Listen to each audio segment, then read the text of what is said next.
Rangareddy Attapur police station పరిధిలోని Romberg వద్ద గణేష్ విగ్రహం తరలింపులో పెను ప్రమాదం తప్పింది.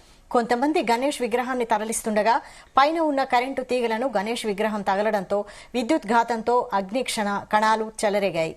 ట్రాక్టర్ మీద ఉన్న కొందరు వెంటనే కిందికి దూకి తమ ప్రాణాలు కాపాడుకున్నారు. విద్యుత్ శాఖ సిబ్బంది నిర్లక్ష్యం ఇందుకు కారణంగా తెలుస్తోంది. పైనుంచి ఆదేశాలు లేవని విద్యుత్ నిలిపివేయకపోవడంతో ఈ ఘటన జరిగిందని గణేష్ విగ్రహం తరలించే వారు ఆరోపించారు. తమ ప్రాణాలు పోయేవని వారు వాపోయారు.